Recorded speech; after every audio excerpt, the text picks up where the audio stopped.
We will start with a small conceptual question. हमारे पास दो plates के बीच में एक बार मरकरी भरी हुई है और एक बार वाटर भरा हुआ है। कैसे? हमारे पास दो प्लेट्स हैं। इन दो प्लेट्स में एक बार हमने मरकरी भर दी, या यूं कह लो एक ड्रॉप मरकरी का इन दो प्लेट्स के बीच में रख दिया। दूसरे केस में हमने इन दो प्लेट्स के बीच में वाटर ड्रॉप रख दिया, लाइक दिस। आपको सिचुएशन क्लियर है? यहाँ पर क्या है? मरकरी, और इस केस में हमारे पास ये क्या है? वाटर। ये हमारे पास दो प्लेट्स है, ठीक है।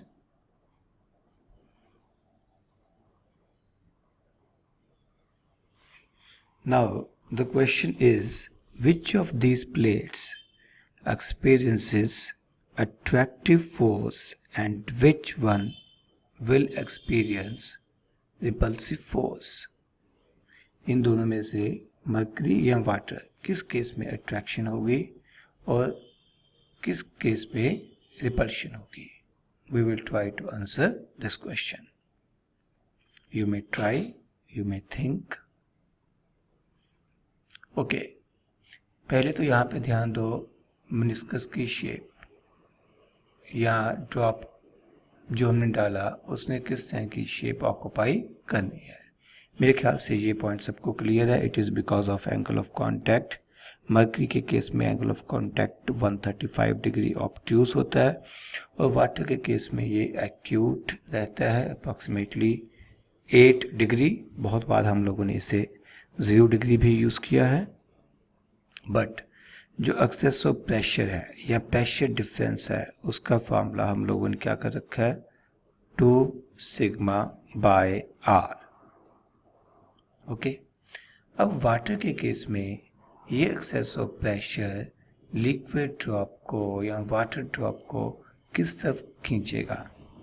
It will have a tendency to pull it apart, ठीक है।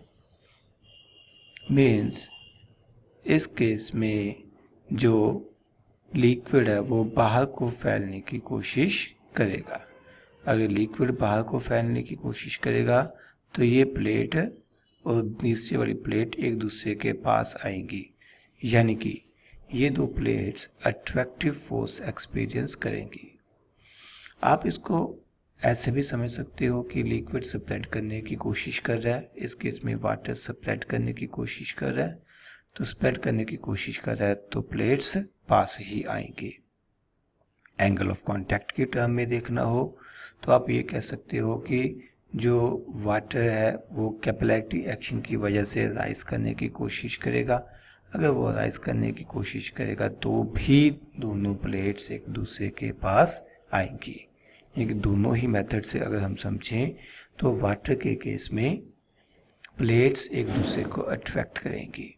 बट अगर मरकरी के केस में देखें तो सरफेस टेंशन की वजह से ये ड्रॉप जो है वो स्फेरिकल शेप ऑक्यूपाई करने की कोशिश करेगा।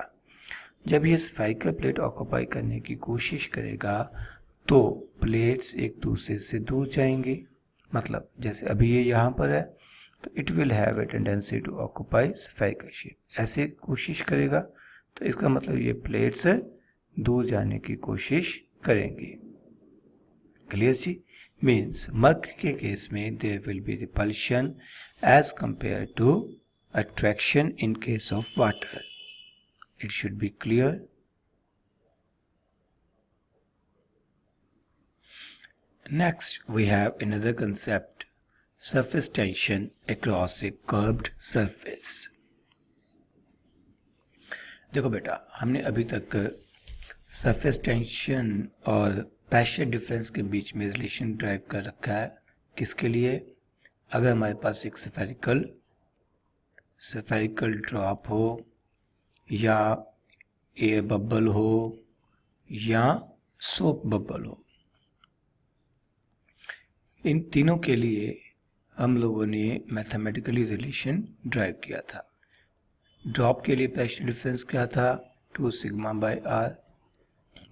Same was applicable for air bubble. Soap bubble में क्योंकि 2 सर्फेसिस हो जाते थे, इसलिए हमने यहाँ पर फॉर्मूले में 2 सिग्मा की जगह 4 सिग्मा बाय आर किया था। ये डेरिवेशंस हम कर चुके हैं, बट अभी हम यहाँ पर एक जनरल डिस्कशन करेंगे जिसमें हमारे पास किसी भी तरह का अगर कर्व्ड सरफेस हो तो प्रेशर डिफरेंस कैसे कैलकुलेट करना है उसे हम समझेंगे। डेरिवेशन बेटा हमारे सिलेबस में नहीं है, ये जो कंसेप्ट है ये प्योरली कंपटीशन एग्ज़ाम के लिए है, इसीलिए डेरिवेशन के बिना सीधे रिजल्ट को याद रखेंगे। ठीक है, अब यहाँ पर अगर इस तरफ से मैं देखूँ तो इस सरफेस के लिए रेडियस बन जाएगा r1। अगर इधर से देखें तो एक्चुअली अभी ना 3 डायमेंशन बनती है, बेटा डायग्राम ऐसे बनाते हैं। अगर इधर से देखें तो इस सरफेस के लिए ये रेडियस बन जाता है r2। P आउटसाइड ये बाहर का प्रेशर हो गया, नीचे की तरफ जो है P इनसाइड प्रेशर हो गया। मान लीजिए सिग्मा रिप्रेजेंट सरफेस टेंशन, तो इस केस में जो प्रेशर डिफरेंस आता है P inside minus P outside is equal to sigma into 1 by r1 plus 1 by r2। ये रिलेशन आपको याद रखना है, बट ये जनरल रिलेशन है। इस रिलेशन से हम सफ़ियर के लिए जैसे कि ड्रॉप के लिए इस रिलेशन को ड्राइव कर सकते हैं। मीन्स अगर हमारा surface curved surface spherical shape का हो, ठीक है, जैसे कि किसी लिक्विड ड्रॉप का रहता है, उस केस में ये दोनों रेडियाई r1 r2 इक्वल हो जाते हैं। जब ये दोनों इक्वल हो जाएंगे तो प्रेशर डिफरेंस कितना आ जाएगा, sigma into 1 by r plus 1 by r means it will be 2 sigma by r, जो कि हम पहले से ही ड्राइव कर चुके हैं। ठीक है, अब सिमिलरली अगर मुझे किसी सिलेंड्रिकल सरफेस की बात करनी हो,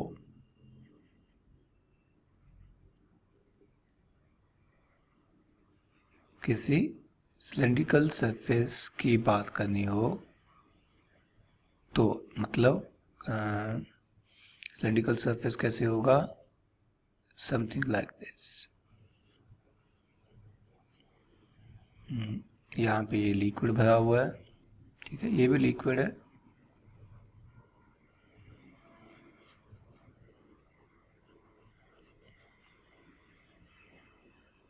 लाइक दिस।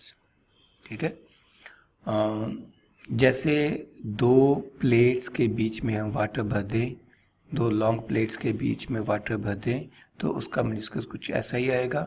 एक तरफ से ये स्ट्रेट लाइन आएगा और इस तरफ से ये कर्व्ड आएगा। जो स्ट्रेट लाइन है, स्ट्रेट लाइन के लिए रेडियस ऑफ कर्वेचर क्या होता है, infinity.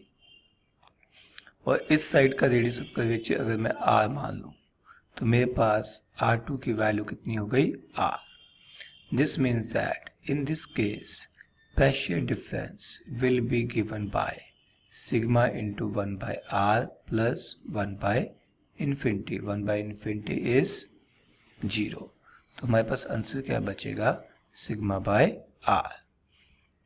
Okay fine. Now for spherical bubble,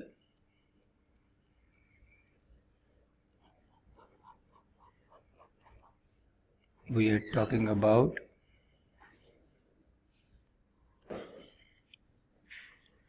for spherical bubble।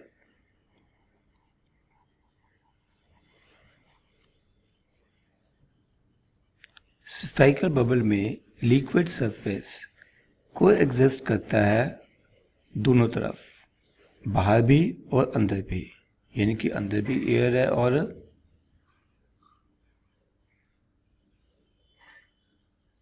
यहाँ पर भी एयर है, अंदर भी एयर है और बाहर भी एयर है। इसलिए जो हमारा स्टैंडर्ड रिजल्ट है ये वाला, इस स्टैंडर्ड रिजल्ट में चेंज आ जाता है।